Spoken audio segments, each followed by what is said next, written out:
They also said the same thing was happening with PC shipments. They'd started to decline. Consumers were moving and changing.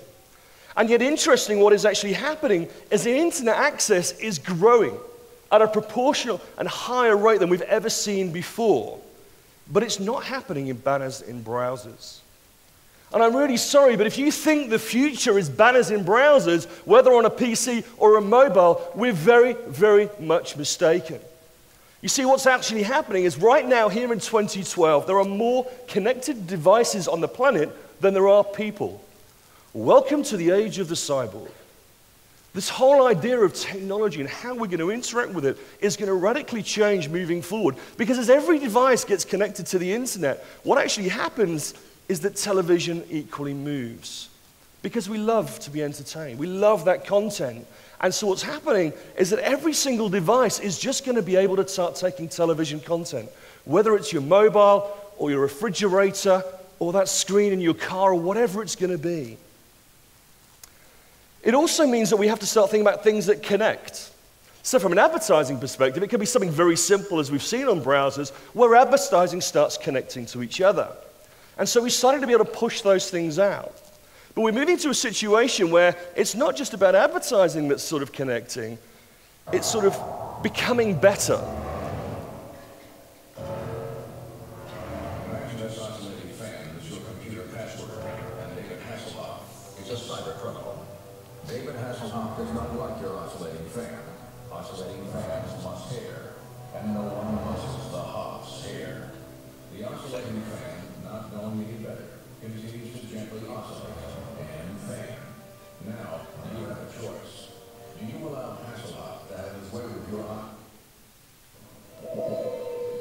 Oh, aggressive.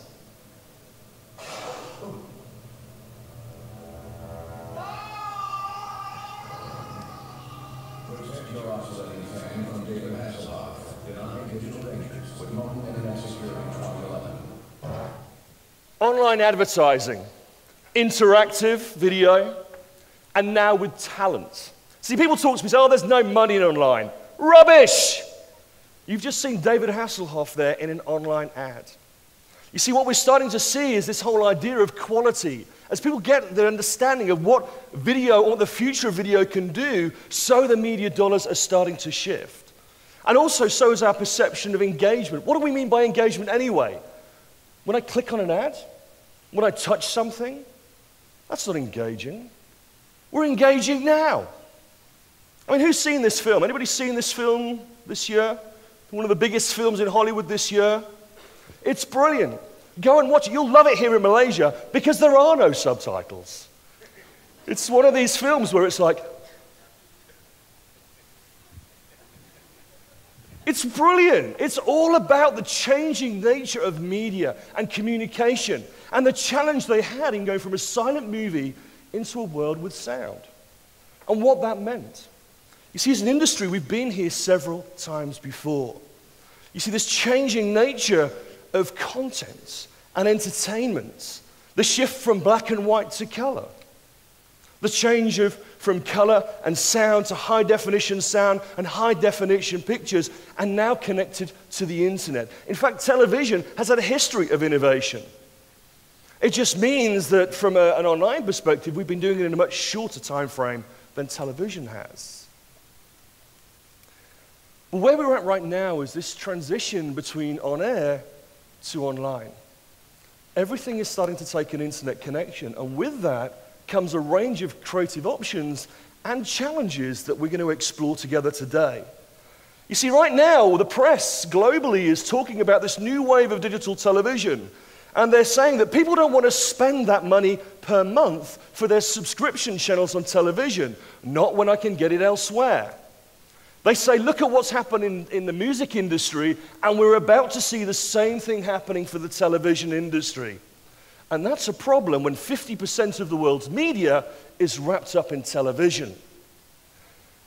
Everyone's talking about this idea of digital D-Day. The consumers are no longer going to pay, they expect everything to be free. They expect all content and all advertising. And we're going to find new ways to get that content as people look online. I don't believe that. I don't believe that we're going to live in a world where everything is going to be free. And the future of Hollywood is going to be karaoke cats. It's not going to happen, guys. It's about looking and understanding of what truly has happened with television. You see, it used to be social. We used to sit in the same room and be excited for that television program to happen. And we talk about this as some kind of lean-back experience. Guys, we've been leaning forward into that television box for the last 30 years. It's just been changing on how we're choosing to interact and engage with that box. Right now, you can sit there, and this is something at CES, where you can physically get into the television, where you're able to start playing around and pulling content and moving it, kind of like Minority Report style, where you're kind of wiping and waving your hands around, and things happen. Television is changing. So this whole idea of lean back no longer exists, because you lean forward when you're looking and searching for content, and you lean back when you found it to watch it, irrespective of the device you're on. And so here we're engaging in something, and I'm not touching. The hype right now that Apple will sit there and redefine the television the way it's done with mobile and music and other things else. And everyone's hyped that Apple's going to launch this huge 50-inch television. And if you look at the press, everyone's guessing it's going to be voice controlled, it's going to have 3D, I don't need to wear glasses anymore, it's going to be able to do this and that and all the other. And people just invent these things and just assume that Apple will create that. And they may well. They may well launch a television this year that will completely redefine what we're looking at in terms of these things. Google certainly believes so. They've said that they reckon that they will have an Android system on television on 50% of manufacturers by the end of this year, if not the summer. And we have to take Google with a pinch of salt. You know, it means that every manufacturer will carry an Android television. It doesn't mean that 50% of all TVs will have Android on there. And so what we are seeing is this shift of technology from televisions to carry an operating system. And it's hugely important for companies like Google and Microsoft and Apple to be part of that, because every screen will carry an operating system moving forward. Just the way that we're used to seeing our PCs or our mobiles, television is going the same way. Television, one of the most expensive purchases you make in the home. Apparently 21% of us bought a new TV in the last year. And 30% of TVs, this is US, I apologize for that, homes are now connected, either direct or via their Blu-ray player or their Xbox. But we're talking about the way that things are starting to connect. And they're connected to the internet. And as a result of it, it means those discs that we've got are no longer going to exist, because those discs are going to appear in a box in the corner of the room. And in the same way as you moved your music digital, in the same way as we started to collate our photographs 5 years ago, is very much now about television and movie content. And that content isn't just sitting on that box. At the same time, it's shifting up into the cloud, and it's beaming itself down back to your television set, whatever that television set begins to look like. And so here we're seeing this radical shift of consumption of content and in how we're going to access this information moving forwards. It means that when we think about television, we have to think of it in new terms. It's a geography. It's a place. It's a function. It's something we do and consume. It's not the box in the corner of the room. It was the box in my grandmother's generation. It's now wallpaper for me. And increasingly will become wallpaper, as the gentleman before Andres talked about this whole idea of walls becoming giant television sets. And with that means a range of options in terms of what we're looking at. You see, when we think about the evolution, it's no longer just about content and how advertising, apps. Apps are starting to take over and everything else. Did you know that about 10% of what you do online is in a web browser? The other 90% has been in apps for the last 15 years. Napster, Skype, Instant Messenger, Outlook. You called it software, I called it apps. It's the same thing, guys. This isn't some new phenomena. We've just rebranded something which you've always done. It's just the advertising industry has been stuck in a browser. But we're moving into the situation of a planet of the apps, where apps are going to be everywhere, including your television. And so the possibility means that suddenly television stations are just a new app.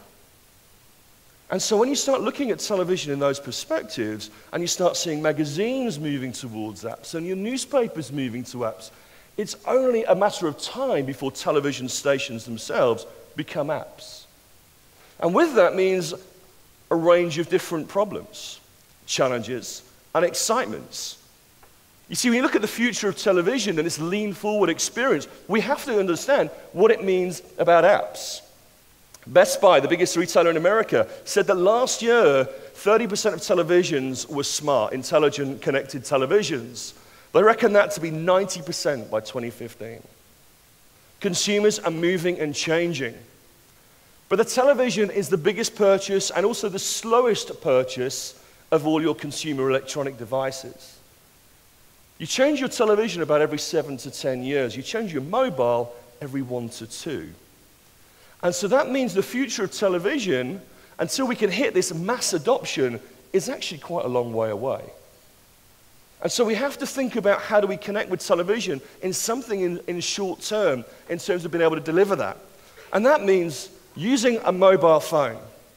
A mobile phone as a remote control, because that box that's connected to your television, whether it's your Xbox, whether it's your Blu-ray player, or whatever else, will increasingly become wireless and portable. And as a result of it, it means you're going to carry around content and carry around interactivity. And so if you think about the future of mobile as banners in browsers that you click on, we've missed mobile. That's like taking a corporate brochure and putting it online and calling it a website. It's like taking a photograph of a radio commercial and moving it on a television and calling it TV advertising. We missed something. And mobile is understanding what the device is and can do. Cameras, GPS, location, all the interactivity and the connectivity that happens when you're sitting there consuming television content on the very biggest screen that you can find. You see, TV is changing, radically changing. We've gone from SD to HD, and if you go around CES, the Consumer Electronics Show in Vegas this year, you'd realize that actually we haven't even started. They're now talking about 4K. 4K, they're talking about this thing that's like 4 times the size of high definition. This thing is like looking at liquid. You're up that close, and you can't even see the pixels anymore. And it's amazing when you suddenly realize it. And then you walk around, and then you suddenly see someone talking about, well, you've got 4K, we have 8K. Where is this going? Bigger screens, better quality screens. And that's what you demand, and I demand as a consumer. And so with that means that the quality of television is increasingly growing faster than we can keep up from a delivery mechanism.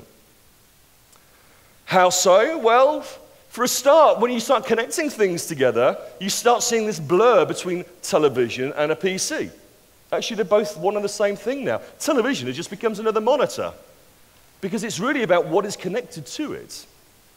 But more than that, when you start thinking about it from an infrastructure perspective, 91% of your internet traffic within the next 2 years will be made up by video content. Today, it's about 40%. Uh-oh. You see, there are huge infrastructure problems. Governments are going to have to release new bandwidth. They're going to have to rezone mobile and television and all the spectrums from satellites to internet and all the way around in order to cope with this unprecedented demand of technology to deliver it. And meanwhile, your television set just keeps getting bigger and higher quality and more bandwidth. And so there are problems when we start thinking that through because that stuff has got to be paid for. We're moving from disc to digital. You see these new Blu-ray players now, you put your disc in there, and the first thing it says is, would you like to buy a digital copy online for $1? And so what happens is you're starting to see your content easily shifted up into the cloud, and then being able to pull down on any device that you want to look for. Companies are making this very simple and easy. And so all the hype is talking about this whole idea of electronic sell-through, buying stuff on iTunes, etc., is going to double over the next couple of years. But it will not make up for the problems of home entertainment industry, which is now in decline. You will never buy as many television shows or digital stuff as what you've ever bought as you bought discs. Because people do expect to get this stuff easier, freer, and stream it. And so the idea of ownership may suddenly change. It's more about viewing. And so really it has to sort of look at what do we do to compensate this decline. And there are two things that we can look at: subscription and advertising. And that's why the things like the over-the-top services, those cable, those satellite boxes, are in a prime position right now in order to deliver and track that stuff, but also increasingly means that the advertising is going to have to become the only answer for the industry to compensate with this decline. But advertising is going to become very different as we start to look at how do we work it within a set-top box or within a companion app, as we talked about earlier on mobile. By the time you're 65, you will have spent 14 years watching video content. Think about that, 14 years. Stuck there watching television, video, wherever you want to watch it. That's a big point of your life. And so it's one of the most important aspects about what we do in terms of consuming media. And people talk about, well, television is on decline, viewing is on decline. Actually, it's not. In America, they spend 5 hours a day with their television set switched on. And you kind of realize that when you sort of look at the digital natives here, these younger people are still spending 3.5 hours watching to that big screen. But increasingly, they're taking that content onto other devices, whether it's web or mobile. But the fact remains the same. You put technology into any home, things change. We're not going to see this mass exodus of people no longer paying for stuff. People may reduce their services as they find them elsewhere. Maybe this new younger generation will never pay, perhaps. I don't believe it, but I think, it's an argument. But we're not going to see this mass exodus of television to online. In fact, the facts remain, when you start putting technology into a home, television viewing goes up. And so what happens is we start to find new ways to consume content, whether it's your iPad or your phone or any connected television. All you're going to do is make television easier, more accessible, and you will drive television viewing up, not down. Because that's what we've seen to date. But your viewing habits change. You see, if you sort of think about your viewing habits of television, actually, you're only watching live TV about 55%. A lot of the stuff, yes, we're seeing an increasing amount online, and a lot of it's by the digital video recorder. But here's the reality of those figures. You're watching TV within a very short period of time because you want to keep up to date. There's no point hearing about the news tomorrow or the day after, or that reality show, or that sports game. So even if you may be recording it, you're only recording it just for your convenience, but you'll go and watch it very, very quickly. Online video is exactly the same. The reason why people shift to online is for convenience, not cost. It's about getting that content easier and simpler. It's not about, I want it all free of charge. And in fact, yes, we're seeing this. 10% of people are now watching online weekly in video, and that's where we start seeing these people are starting to cut their cable subscriptions. But they're reducing their services because they can get content elsewhere. It's not just television. I work for a company that puts adverts on the internet in that web browser. And yet we're finding that now, even in the end of the last quarter in 2011, that basically mobile had doubled to now account for 5% of all the ads serving online. And yet 40% of the ads that we're trafficking in certain campaigns are being served on mobile devices. These were not bought as mobile campaigns, they were bought as traditional web banners. But because everything is starting to shift and the consumers are happening on certain publishers and on certain sites, they're just happening to be looking at them on a tablet or a phone. And that has implications. HTML5. How do you sort of look at it? And the reasons being is because when you look at a website on your phone, what does it say? Oh, you've got a better experience if you download the app. And so what we're doing is we're driving people through to apps. We're driving people off PC into mobile and tablet because it's a better experience. And we're starting to see the ramifications from an ad-serving viewpoint. Now let's take mobile. I mean, yes, mobile, you can go through the mobile operators and you can shift content out, but you can increasingly, as I've just said, start to serve direct if they're on Wi-Fi. If you're on Wi-Fi, I don't have to pay for your data connection. I don't have to go through your mobile operator. It's just an organic shift, which is what's happening. Now, some of the implications are there is a cost, there's a speed, there's a complication when I work with the mobile operators, because everybody wants a bite of the share. But when you're actually serving direct, there are other things. See, mobile has an always-on flexibility. I can get content wherever and however, and that's what I pay my data charges for. But if I want to have these true rich media experiences, I can't rely on mobile. Why? Because A, the speed's not there. I have to look back to Wi-Fi. And the other thing is, I have to pay for that data. Who wants to pay for advertising? See, I thought advertising was supposed to be a trade. I'll watch your ad if you give me something free of charge. Now, I remember in my early days of going online, I had to spend 4 hours downloading the software of my 4 hours free online money just to get the software to browse the web with CompuServe. And then after that, my bills were horrendous. It didn't last, did it? AOL, CompuServe. Who's CompuServe now, you say? Things changed. They realized they couldn't charge per hour or per megabyte. And the mobile industry is going to have to wake up really soon if they're going to drive the forwards in terms of this innovative thinking. Because we're starting to see this happening on the web, and this Wi-Fi version's much quicker. And so what we're seeing is an implication here from that device. But what we are seeing is 4G changing that. Not only data plans, but speed. 3G is about 2 megabits a second. 4G should be about 100 megabits a second. What does that mean in English or Malay? Well, it means you can download a HD movie in under 5 minutes. Ooh. It also means that it's probably faster than most of your broadband connections are here today. So what we're talking about is an infrastructure change over the next few years, where I no longer have to dig up roads to put that broadband capabilities in. I just flick a switch and change the router over here, and bang, we've all got lovely 4G connectivity. This 4G has not been driven by Facebook. It's been driven by video. The only reason you need 4G is for video. And this is the reality of what the infrastructure are changing happening right now. And it also means the data costs and charges from mobile operators are going to have to change to facilitate this. And television is no different. It's exactly the same as what mobile's going through. You see, there is the whole idea of going through your linear broadcast systems up to your screens. And it doesn't matter whether you're serving it from terrestrial or satellite or internet. It doesn't matter. Forget how it's delivered.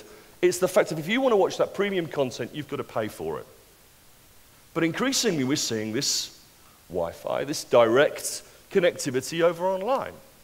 It's web TV. And so there is a difference here between web TV and IPTV. Web TV is that stuff you see in your browser, and then the IPTV is the stuff that you see on your television sets. It's all served across the internet. It's how you buy and package it.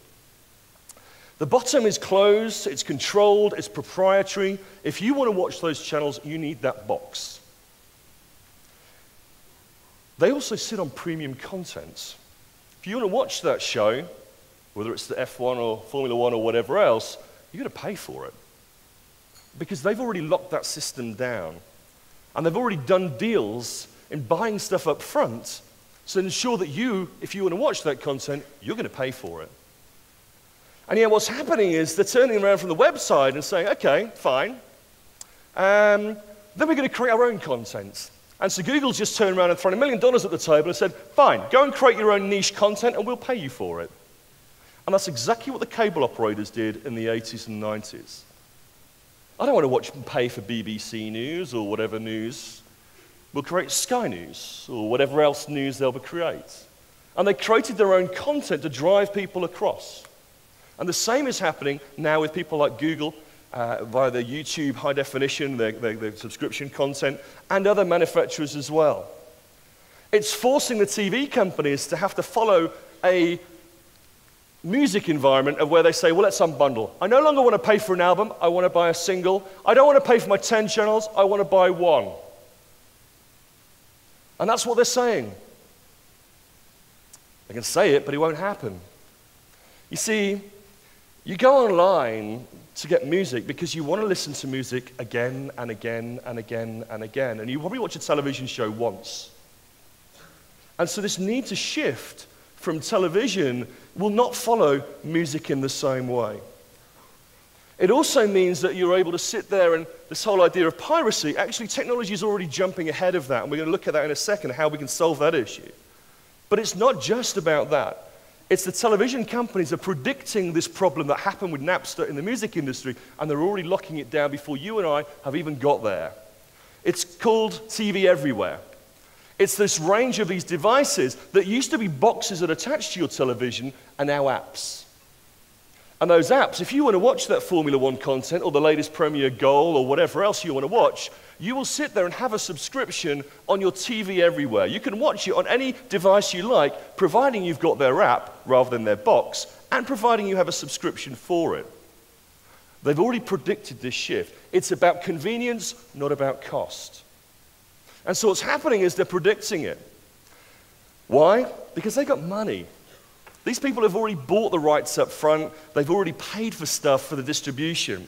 So unless somebody on the website comes down and throws a lot of money to exceed those existing deals, Wi-Fi and web TV will remain karaoke cats.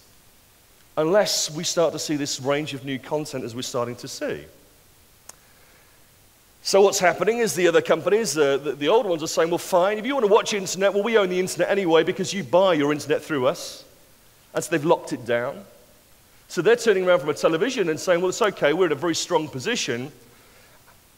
And as a result of it, people are now coming off these web environments. We've seen Disney pull Toy Story 3 off Netflix. We've seen BBC pull off YouTube. You want my content? You can pay for it. It cost me $8 million to create that television show of that documentary. I'm not going to give it to you for free of charge. You want to start acting like a television company? We're going to start treating you like a television company. And then Apple came along and said, fine, we'll lock it all down by your OS anyway. You want to sit there and play ball, then we're going to play games. So basically, the same as what we saw with mobile is if you want to put advertising on our devices, because they're all going to have an operating system, then you can pay us 30%. And Apple's in a position to do that. And so is Google. And that's even more funny, because then you saw last week in the press that Intel came along and said, fine, we're going to lock down the chips. You want to start even having the content on your even screens, we will lock down the chips. So we want our money as well. And so what you're seeing is this massive tension going on between old school television thinking and new waves of technology, and there are huge implications ahead. And nobody yet has figured this one out. All we see is this massive change that is happening in an environment. You see, it used to be very simple. We used to have the creators, the aggregators, the distributors, and then the electronic consumption devices. And what's happened is those people on the creation said, no, I want to go straight to the consumers and skip everybody else. I don't want to pay the middlemen. And the people who were creating the devices said, fine, we will start bundling these things together in our smart televisions. And then those aggregators said, fine, we'll do both. We'll both create content as well as find a way of delivering it.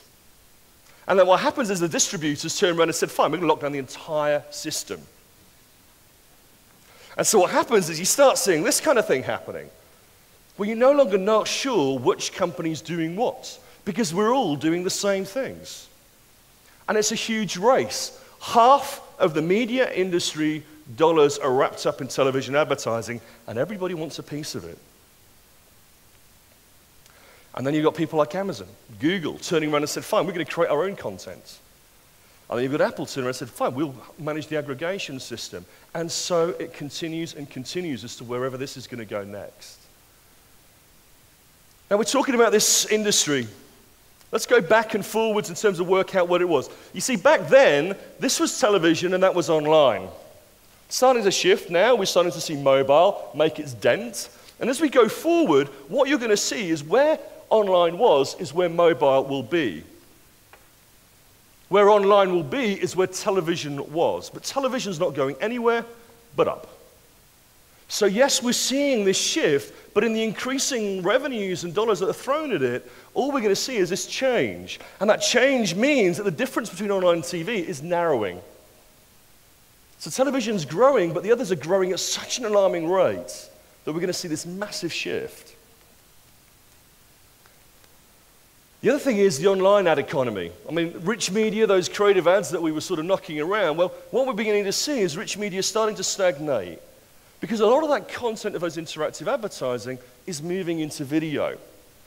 Those display ads are moving into those direct response creativity. So what we're seeing here is that video is going to outpace all other growth altogether. You can arrange into a 7.7 billion industry within the next couple of years. That's huge. That's bigger than your online display today. And it's all going to be driven through video. And so when you start looking at it, publishers predict that this year, video is going to be their highest profit margins. Online video. So much so that they're turning around and talking about putting up their costs. Because they said, fine, you want it, you can pay for it. Because they're sitting on premium inventory. And so you start looking at how the inventory's broken down, and you look at those old companies, those companies that you've bought television from. And then you start seeing this range of these new private marketplaces where you can buy that video as well. And then on the bottom end, you've got these exchange buys. You've got the YouTubes, the Adapt TVs, that web TV at the bottom end, and how they're shifting over. And as everybody starts to move, what remains constant is what we're calling this S-curve of inventory. You're going to pay more for that premium content. You'll both pay more in your subscription and you'll pay more in your advertising if you want that content. Because those karaoke cats down the bottom, you're not going to pay for. And so it's wrong to assume that everything will be free. We start seeing this change of better content equals better money. And that's how we're starting to see the industry move. It just means those people are starting to shift into those different boxes. But what will remain constant is those big TV companies will sit on most of those TV budgets until the other online players work out how to start making better content and actually doing that. Now again, why are consumers shifting? Because it's easier, not cost. They want to find the content or it's built into those devices. Actually, only a small percentage see it's cheaper as the cost. And so what we're seeing here is this radical shift of this TV everywhere moving to create this new infrastructure in this industry. And we're going to start seeing this massive new growth, both in terms of advertising and in subscription contests. Now, 12% of advertisers have a strategy, and yet they're hugely interested in the opportunities. So what are those opportunities and what are the challenges? I'm out of time. Have I got a few minutes to steal? Thank you. 80% of those online video is bought by TV guys, not online guys. It's bundled together with your television. And so as we start to move into this realm of TV everywhere, advertising targeted on your television, there are implications. Television sets are starting to take cameras. And with cameras means I know who's in the room and I can know who to target ads to. But it also means that you have a problem the way that we've seen online. You see, we talk about traditional and digital, and what we really mean is branding versus direct response, because you've driven online, not into the interactive rich media, but into a DR perspective. Because you've been measuring your chicks, your clucks, your clicks, or what the fucks, or whatever you've been measuring for so long, all you've done is you've taken those advertising dollars and moved into advertising cents. And we've called this word DSP, because that's the only logical conclusion is you want it cheaper, then we'll find a way of getting it cheaper to you. And you're about to do the same with